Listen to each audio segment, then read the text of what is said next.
La Sainte Bible Louis II, Introduction au livre de l'Ecclésiaste. Ce livre, encore appelé Qoéleth, est un recueil de réflexions sur la vie et surtout sur la perplexité et le sens du bonheur humain.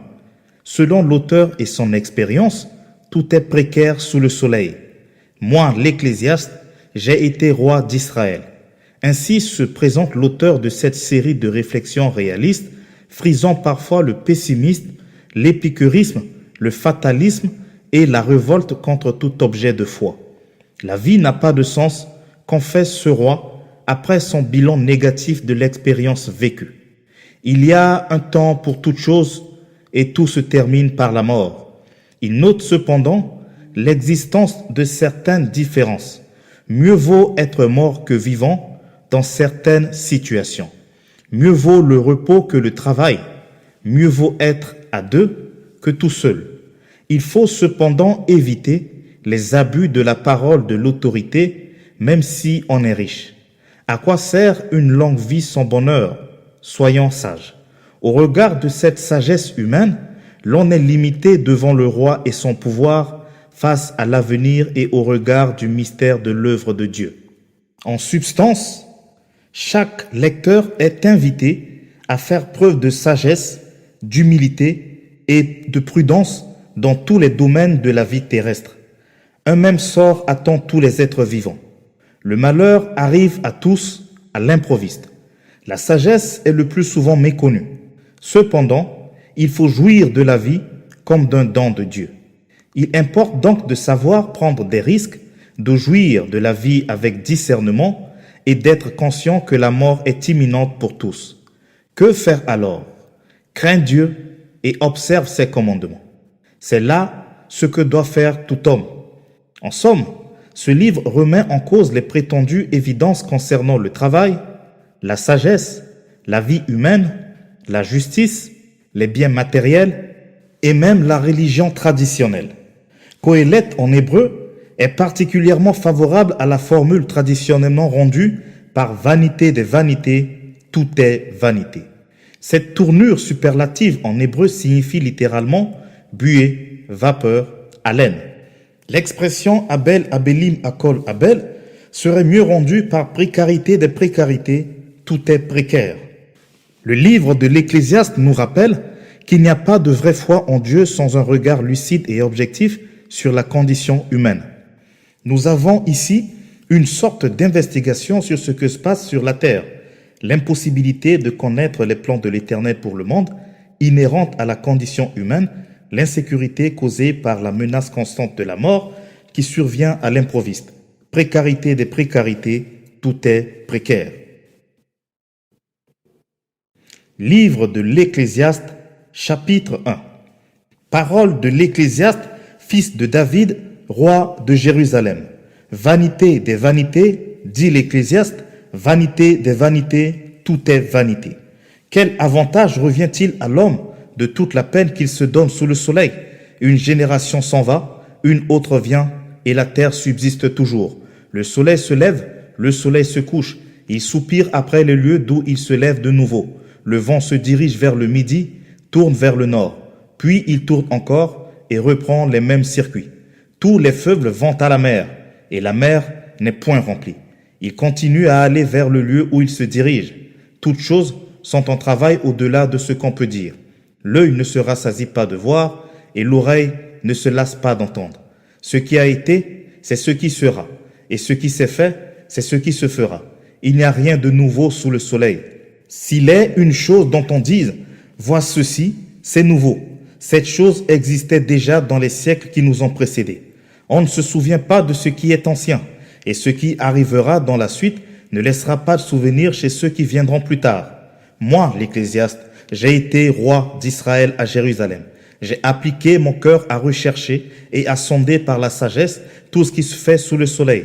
C'est là une occupation pénible, à laquelle Dieu soumet les fils de l'homme.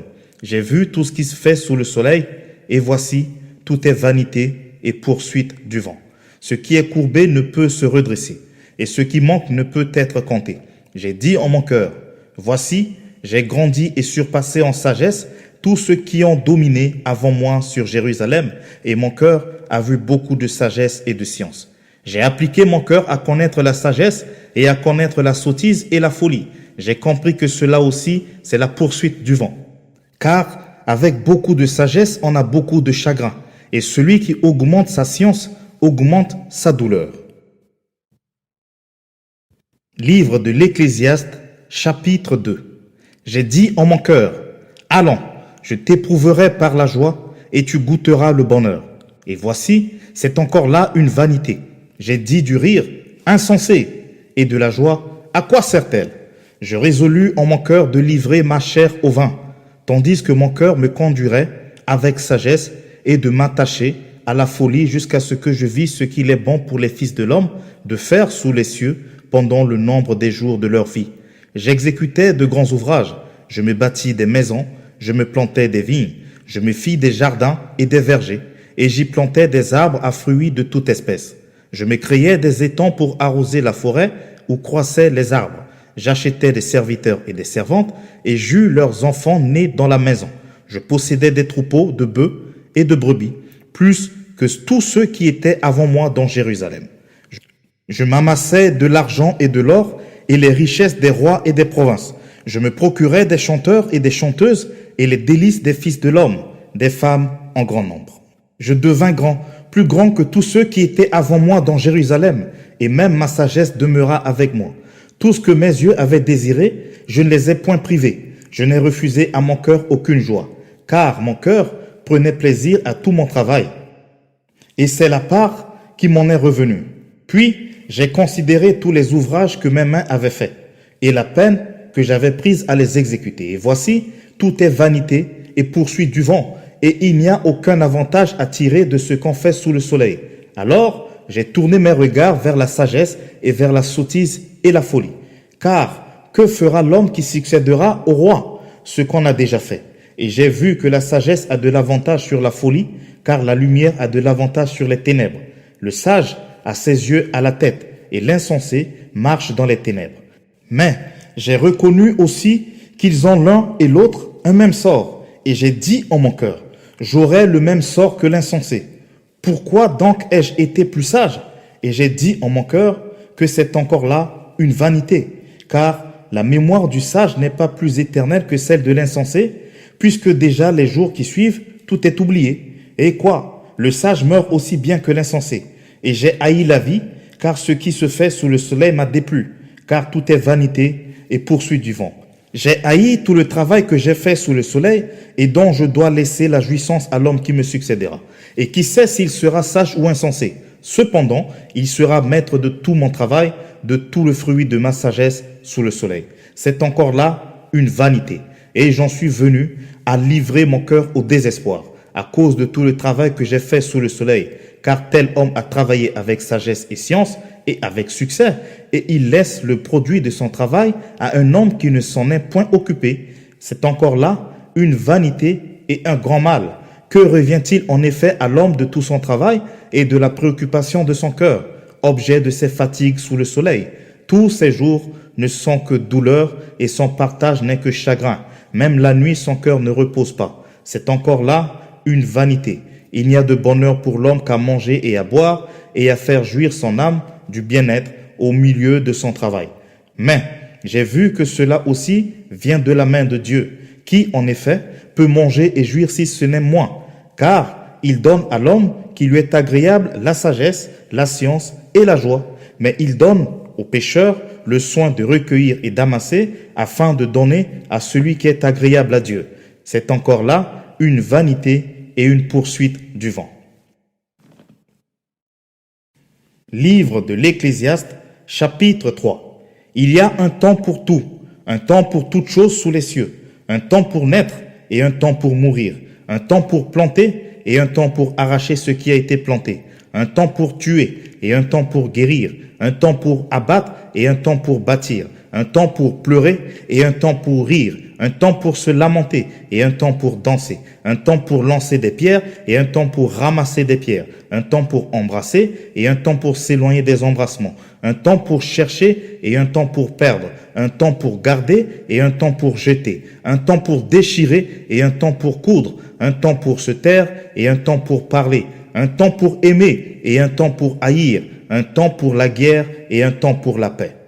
Quel avantage celui qui travaille retire-t-il de sa peine? J'ai vu à quelle occupation Dieu soumet les fils de l'homme. Il fait toutes choses bon en son temps. Même il a mis dans leur cœur la pensée de l'éternité, bien que l'homme ne puisse pas saisir l'œuvre que Dieu fait du commencement jusqu'à la fin. J'ai reconnu qu'il n'y a de bonheur pour eux qu'à se réjouir et à se donner du bien-être pendant leur vie. Mais que si un homme mange et boit et jouit du bien-être au milieu de tout son travail, c'est là un don de Dieu. J'ai reconnu que tout ce que Dieu a fait durera toujours, qu'il n'y a rien à y ajouter et rien à y retrancher, et que Dieu agit ainsi afin qu'on le craigne. Ce qui est a déjà été, et ce qui sera a déjà été, et Dieu ramène ce qui est passé. J'ai encore vu sous le soleil qu'au lieu établi pour juger, il y a de la méchanceté, et qu'au lieu établi pour la justice, il y a de la méchanceté. J'ai dit en mon cœur au sujet des fils de l'homme que Dieu les éprouverait, et qu'eux-mêmes verraient qu'ils ne sont que des bêtes. Car le sort des fils de l'homme et celui de la bête sont pour eux un même sort. Comme meurt l'un, ainsi meurt l'autre. Ils ont tous un même souffle, et la supériorité de l'homme sur la bête est nulle, car tout est vanité. Tout va dans un même lieu. Tout a été fait de la poussière, et tout retourne à la poussière. Qui sait si le souffle des fils de l'homme monte en haut, et si le souffle de la bête descend en bas dans la terre? Et j'ai vu qu'il n'y a rien de mieux pour l'homme que de se réjouir de ses œuvres. C'est là sa part, car qui le fera jouir de ce qui sera après lui. Livre de l'Ecclésiaste, chapitre 4. J'ai considéré ensuite toutes les oppressions qui se commettent sous le soleil, et voici, les opprimés sont dans les larmes, et personne qui les console. Ils sont en butte à la violence de leurs oppresseurs, et personne qui les console. Et j'ai trouvé les morts qui sont déjà morts plus heureux que les vivants qui sont encore vivants, et plus heureux que les uns et les autres, celui qui n'a point encore existé et qui n'a pas vu les mauvaises actions qui se commettent sous le soleil. J'ai vu que tout le travail et toute habileté dans le travail n'est que jalousie de l'homme à l'égard de son prochain. C'est encore là une vanité et la poursuite du vent. L'insensé se croise les mains et mange sa propre chair. Mieux vaut une main pleine avec repos que les deux mains pleines avec travail et poursuite du vent. J'ai considéré une autre vanité sous le soleil. Tel homme est seul et sans personne qui lui tienne de près. Il n'a ni fils ni frère, et pourtant son travail n'a point de fin, et ses yeux ne sont jamais rassasiés de richesse. Pour qui donc est-ce que je travaille, et que je prive mon âme de jouissance? C'est encore là une vanité et une chose mauvaise. Deux valent mieux qu'un, parce qu'ils retirent un bon salaire de leur travail. Car s'il tombe, l'un relève son compagnon. Mais malheur à celui qui est seul et qui tombe sans avoir un second pour le relever. De même, si deux couchent ensemble, ils auront chaud. Mais celui qui est seul, comment aura-t-il chaud? Et si quelqu'un est plus fort qu'un seul, les deux peuvent lui résister. Et la corde à 3 fils ne se rend pas facilement. Mieux vaut un enfant pauvre et sage qu'un roi vieux et insensé qui ne sait plus écouter les avis. Car il peut sortir de prison pour régner et même être né pauvre dans son royaume. J'ai vu tous les vivants qui marchent sous le soleil entourer l'enfant qui devait succéder au roi et régner à sa place. Il n'y avait point de fin à tout ce peuple, à tous ceux à la tête desquels il était. Et toutefois, ceux qui viendront après ne se réjouiront pas à son sujet, car c'est encore là une vanité et la poursuite du vent. Prends garde à ton pied lorsque tu entres dans la maison de Dieu. Approche-toi pour écouter plutôt que pour offrir le sacrifice des insensés, car ils ne savent pas ce qu'ils font. Livre de l'Ecclésiaste, chapitre 5. Ne te presse pas d'ouvrir la bouche et que ton cœur ne se hâte pas d'exprimer une parole devant Dieu, car Dieu est au ciel et toi sur la terre, que tes paroles soient donc peu nombreuses. Car si les songes naissent de la multiplication des occupations, la voix de l'insensé se fait entendre dans la multitude des paroles. Lorsque tu as fait un vœu à Dieu, ne tarde pas à l'accomplir, car il n'aime pas les insensés. Accomplis le vœu que tu as fait. Mieux vaut pour toi ne point faire de vœu que d'en faire un et de ne pas l'accomplir. Ne permets pas à ta bouche de faire pécher ta chair, et ne dis pas en présence de l'envoyé que c'est une inadvertance. Pourquoi Dieu s'irriterait-il de tes paroles et détruirait-il l'ouvrage de tes mains? Car s'il y a des vanités dans la multitude des songes, il y en a aussi dans beaucoup de paroles. C'est pourquoi crains Dieu. Si tu vois dans une province le pauvre opprimé et la violation du droit et de la justice, ne t'en étonne point, car un homme élevé est placé sous la surveillance d'un autre plus élevé, et au-dessus d'eux, il en est de plus élevé encore. Un avantage pour le pays à tout égard, c'est un roi honoré du pays. Celui qui aime l'argent n'est pas rassasié par l'argent, et celui qui aime les richesses n'en profite pas. C'est encore là une vanité. Quand le bien abonde, ceux qui le mangent abondent. Et quel avantage en revient-il à son possesseur, sinon qu'il le revoie de ses yeux? Le sommeil du travailleur est doux, qu'il ait peu ou beaucoup à manger. Mais le rassasiement du riche ne le laisse pas dormir. Il est un mal grave que j'ai vu sous le soleil, des richesses conservées pour son malheur par celui qui les possède. Ces richesses se perdent par quelque événement fâcheux. Il a engendré un fils et il ne reste rien entre ses mains. Comme il est sorti du ventre de sa mère, il s'en retourne nu ainsi qu'il était venu. Et pour son travail, n'emporte rien qu'il puisse prendre dans sa main. C'est encore là un mal grave. Il s'en va comme il était venu. Et quel avantage lui revient-il d'avoir travaillé pour du vent? De plus, toute sa vie, il mange dans les ténèbres et il a beaucoup de chagrin, de maux et d'irritation. Voici ce que j'ai vu. C'est pour l'homme une chose bonne et belle de manger et de boire et de jouir du bien-être au milieu de tout le travail qu'il fait sous le soleil, pendant le nombre des jours de vie que Dieu lui a donné, car c'est là sa part. Mais si Dieu a donné à un homme des richesses et des biens, s'il l'a rendu maître d'en manger, d'en prendre sa part et de se réjouir au milieu de son travail, c'est là un don de Dieu. Car il ne se souviendra pas beaucoup des jours de sa vie parce que Dieu répand la joie dans son cœur. Livre de l'Ecclésiaste, chapitre 6. Il est un mal que j'ai vu sous le soleil et qui est fréquent parmi les hommes. Il y a tel homme à qui Dieu a donné des richesses, des biens et de la gloire, et qui ne manque pour son âme de rien de ce qu'il désire, mais que Dieu ne laisse pas maître d'en jouir, car c'est un étranger qui en jouira. C'est là une vanité et un mal grave. Quand un homme aurait 100 fils, vivrait un grand nombre d'années, et que les jours de ces années se multiplieraient, si son âme ne s'est point rassasiée du bonheur, et si de plus il n'a point de sépulture, je dis qu'un avortant est plus heureux que lui, car il est venu en vain, il s'en va dans les ténèbres, et son nom reste couvert de ténèbres. Il n'a point vu, il n'a point connu le soleil. Il a plus de repos que cet homme. Et quand celui-ci vivrait 2 fois 1000 ans sans jouir du bonheur, tout ne va-t-il pas dans un même lieu? Tout le travail de l'homme est pour sa bouche, et cependant, ses désirs ne sont jamais satisfaits. Car quel avantage le sage a-t-il sur l'insensé? Quel avantage a le malheureux qui sait se conduire en présence des vivants? Ce que les yeux voient est préférable à l'agitation des désirs. C'est encore là une vanité et la poursuite du vent. Ce qui existe a déjà été appelé par son nom. Et l'on sait que celui qui est homme ne peut contester avec un plus fort que lui. S'il y a beaucoup de choses, il y a beaucoup de vanité. Quel avantage en revient-il à l'homme? Car qui sait ce qui est bon pour l'homme dans la vie pendant le nombre des jours de sa vie de vanité qui passe comme une ombre? Et qui peut dire à l'homme ce qui sera après lui sous le soleil? Livre de l'Ecclésiaste, chapitre 7. Une bonne réputation vaut mieux que le bon parfum, et le jour de la mort que le jour de la naissance. Mieux vaut aller dans une maison de deuil que d'aller dans une maison de festin, car c'est là la fin de tout homme, et celui qui vit prend la chose à cœur. Mieux vaut le chagrin que le rire, car avec un visage triste, le cœur peut être content. Le cœur des sages est dans la maison de deuil, et le cœur des insensés dans la maison de joie.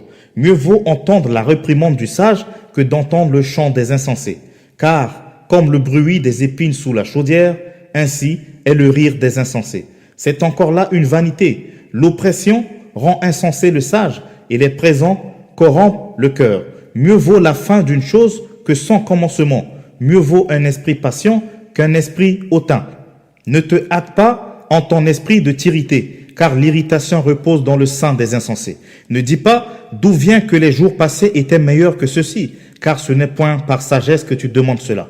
La sagesse vaut autant qu'un héritage, et même plus pour ceux qui voient le soleil.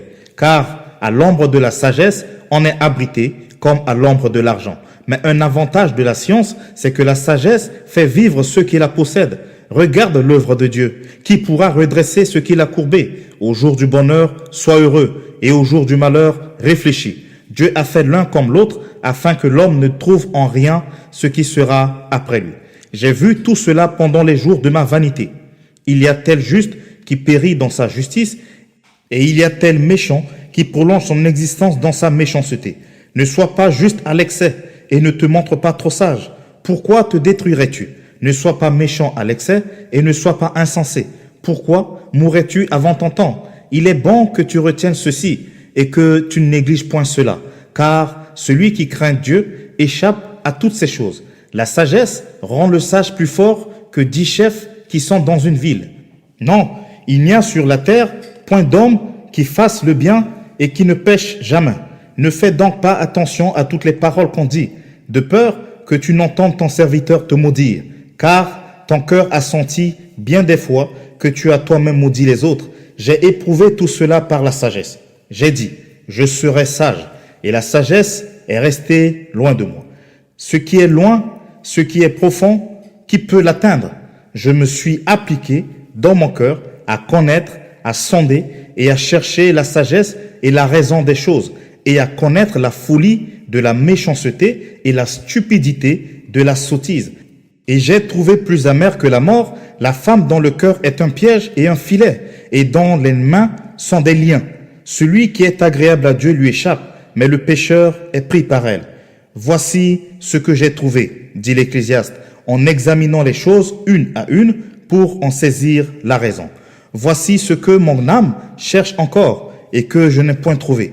J'ai trouvé un homme entre 1000, mais je n'ai pas trouvé une femme entre elles toutes. Seulement, voici ce que j'ai trouvé, c'est que Dieu a fait les hommes droits, mais ils ont cherché beaucoup de détours. Livre de l'Ecclésiaste, chapitre 8. Qui est comme le sage et qui connaît l'explication des choses? La sagesse d'un homme fait briller son visage et la sévérité de sa face est changée. Je te dis, observe les ordres du roi, et cela à cause du serment fait à Dieu.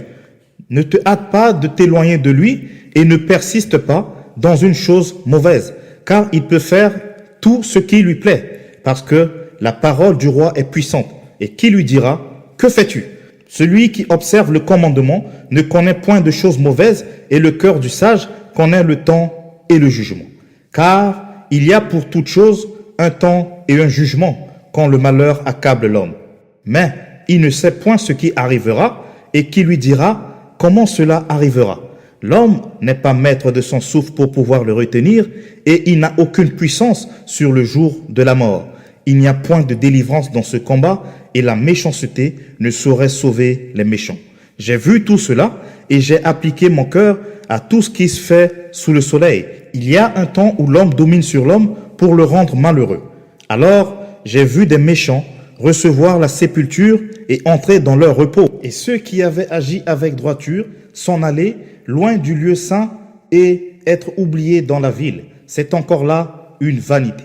Parce qu'une sentence contre les mauvaises actions ne s'exécute pas promptement, le cœur des fils de l'homme se remplit en eux du désir de faire le mal. Cependant, quoique le pécheur fasse 100 fois le mal et qu'il y persévère longtemps, je sais aussi que le bonheur est pour ceux qui craignent Dieu, parce qu'ils ont de la crainte devant lui. Mais le bonheur n'est pas pour le méchant, et il ne prolongera point ses jours, pas plus que l'ombre, parce qu'il n'a pas de la crainte devant Dieu. Il est une vanité qui a lieu sur la terre, c'est qu'il y a des justes auxquels il arrive selon l'œuvre des méchants, et des méchants auxquels il arrive selon l'œuvre des justes. Je dis que c'est encore là une vanité. J'ai donc loué la joie, parce qu'il n'y a de bonheur pour l'homme sous le soleil qu'à manger et à boire et à se réjouir. C'est là ce qui doit l'accompagner au milieu de son travail, pendant les jours de sa vie que Dieu lui donne sous le soleil.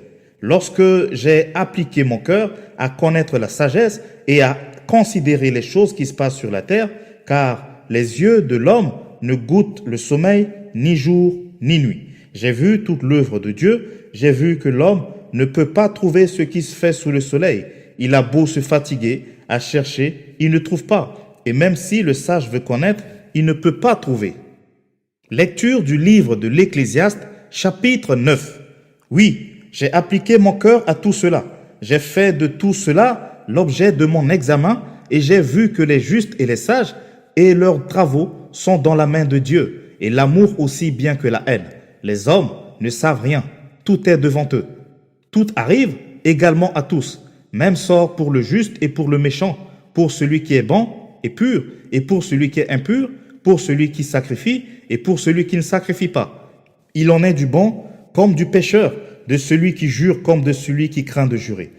Ceci est un mal parmi tout ce qui se fait sous le soleil, c'est qu'il y a parmi tous un même sort. Aussi, le cœur des fils de l'homme est plein de méchanceté et la folie est dans leur cœur pendant leur vie.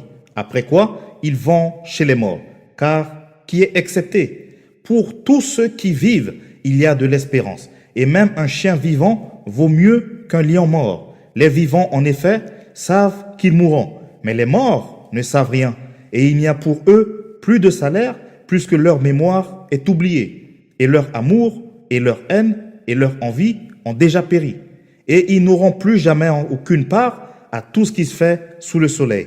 Va, mange avec joie ton pain, et bois gaiement ton vin, car dès longtemps, Dieu prend plaisir à ce que tu fais. Qu'en tout temps, tes vêtements soient blancs et que l'huile ne manque point sur ta tête. Jouis de la vie avec la femme que tu aimes pendant les jours de ta vie de vanité que Dieu t'a donné sous le soleil pendant tous les jours de ta vanité, car c'est ta part dans la vie au milieu de ton travail que tu fais sous le soleil. Tout ce que ta main trouve à faire avec force, fais-le, car il n'y a ni œuvre, ni pensée, ni science, ni sagesse dans le séjour des morts où tu vas. J'ai encore vu sous le soleil que la course n'est point aux agiles, ni la guerre aux vaillants, ni le pain aux sages, ni la richesse aux intelligents, ni la faveur aux savants. Car tout dépend pour eux du temps et des circonstances. L'homme ne connaît pas non plus son heure. Pareil aux poissons qui sont pris au filet fatal et aux oiseaux qui sont pris au piège. Comme eux, les fils de l'homme sont enlacés au temps du malheur lorsqu'ils tombent sur eux tout à coup. J'ai aussi vu sous le soleil ce trait d'une sagesse qui m'a paru grande. Il y avait une petite ville avec peu d'hommes dans son sein. Un roi puissant marcha sur elle, l'investit et éleva contre elle de grands forts. Il s'y trouvait un homme pauvre et sage qui sauva la ville par sa sagesse. Et personne ne s'est souvenu de cet homme pauvre. Et j'ai dit, la sagesse vaut mieux que la force. Cependant, la sagesse du pauvre est méprisée et ses paroles ne sont pas écoutées. Les paroles des sages, tranquillement écoutées, valent mieux que les cris de celui qui domine parmi les insensés. La sagesse vaut mieux que les instruments de guerre, mais un seul pécheur détruit beaucoup de biens. Chapitre 10. Les mouches mortes infectent et font fermenter l'huile du parfumeur. Un peu de folie l'emporte sur la sagesse et sur la gloire. Le cœur du sage est à sa droite et le cœur de l'insensé à sa gauche. Quand l'insensé marche dans un chemin, le sens lui manque et il dit de chacun, voilà un fou. Si l'esprit de celui qui domine s'élève contre toi, ne quitte point ta place, car le calme prévient de grands péchés. Il est un mal que j'ai vu sous le soleil, comme une erreur provenant de celui qui gouverne. La folie occupe des postes très élevés et des riches sont assis dans l'abaissement. J'ai vu des esclaves sur des chevaux et des princes marchant sur terre comme des esclaves. Celui qui creuse une fosse y tombera, et celui qui renverse une muraille sera mordu par un serpent. Celui qui remue des pierres en sera blessé, et celui qui fend du bois en éprouvera du danger. S'il a émoussé le fer, et s'il n'en a pas aiguisé le tranchant, il devra redoubler de force. Mais la sagesse a l'avantage du succès. Si le serpent mord faute d'enchanteur, il n'y a point d'avantage pour l'enchanteur. Les paroles de la bouche du sage sont pleines de grâce, mais les lèvres de l'insensé causent sa perte. Le commencement des paroles de sa bouche est folie, et la fin de son discours est une méchante folie. L'insensé multiplie les paroles. L'homme ne sait point ce qui arrivera, et qui lui dira ce qui sera après lui. Le travail de l'insensé le fatigue parce qu'il ne sait pas aller à la ville. Malheur à toi, pays dont le roi est un enfant et dont les princes mangent dès le matin. Heureux toi, pays dont le roi est de race illustre et dont les princes mangent au temps convenable pour soutenir leur force et non pour se livrer à la boisson. Quand les mains sont paresseuses, la charpente s'affaisse, et quand les mains sont lâches, la maison a des gouttières. On fait des repas pour se divertir, le vin rend la vie joyeuse et l'argent répond à tout.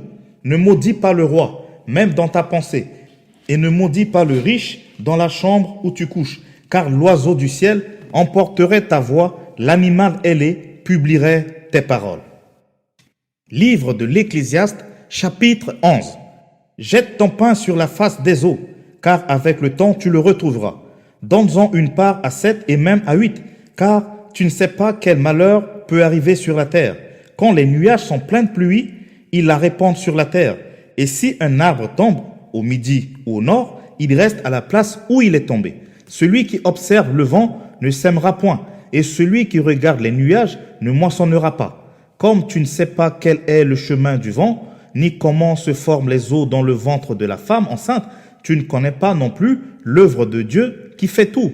Dès le matin, sème ta semence, et le soir, ne laisse pas reposer ta main, car tu ne sais point ce qui réussira, ceci ou cela, ou si l'un et l'autre sont également bons. La lumière est douce, et il est agréable aux yeux de voir le soleil. Si donc un homme vit beaucoup d'années, qu'il se réjouisse pendant toutes ces années, et qu'il pense aux jours des ténèbres qui seront nombreux. Tout ce qui arrivera est vanité. Livre de l'Ecclésiaste, chapitre 12. Jeune homme, réjouis-toi dans ta jeunesse. Livre ton cœur à la joie pendant les jours de ta jeunesse. Marche dans les voies de ton cœur et selon les regards de tes yeux. Mais sache que pour tout cela, Dieu t'appellera en jugement. Bannis de ton cœur le chagrin et éloigne le mal de ton corps. Car la jeunesse et l'aurore sont vanité. Mais souviens-toi de ton Créateur pendant les jours de ta jeunesse, avant que les jours mauvais arrivent et que les années s'approchent où tu diras « je n'y prends point de plaisir », avant que s'obscurcisse le soleil et la lumière, la lune et les étoiles, et que les nuages reviennent après la pluie, temps où les gardiens de la maison tremblent, où les hommes forts se courbent, où celles qui moulent s'arrêtent parce qu'elles sont diminuées, où ceux qui regardent par les fenêtres sont obscurcis, où les 2 battants de la porte se referment sur la rue quand s'abaisse le bruit de la meule, où l'on se lève au chant de l'oiseau, où s'affaiblissent toutes les filles du champ, où l'on redoute ce qui est élevé, où l'on a des terreurs en chemin, où l'amandier fleurit, où la sauterelle devient pesante, et où la capre n'a plus d'effet, car l'homme s'en va vers sa demeure éternelle, et les pleurs parcourent les rues, avant que le cordon d'argent se détache, que le vase d'or se brise, que le seau se rompe sur la source, et que la roue se casse sur la citerne, avant que la poussière retourne à la poussière comme elle y était, et que l'esprit retourne à Dieu qui l'a donné. Vanité des vanités, dit l'Ecclésiaste, tout est vanité. Outre que l'Ecclésiaste fut un sage, il a encore enseigné la science au peuple et il a examiné, sondé, mis en ordre un grand nombre de sentences. L'Ecclésiaste s'est efforcé de trouver des paroles agréables. Et ce qui a été écrit avec droiture, ce sont des paroles de vérité. Les paroles des sages sont comme des aiguillons, et rassemblées en un recueil, elles sont comme des clous plantés, donnés par un seul maître. Du reste, mon fils, tire instruction de ces choses. On ne finirait pas si l'on voulait faire un grand nombre de livres, et beaucoup d'études est une fatigue pour le corps. Écoutons la fin du discours. Crains Dieu et observe ses commandements. C'est là ce que doit faire tout homme, car Dieu amènera toute œuvre en jugement au sujet de tout ce qui est caché, soit bien, soit mal.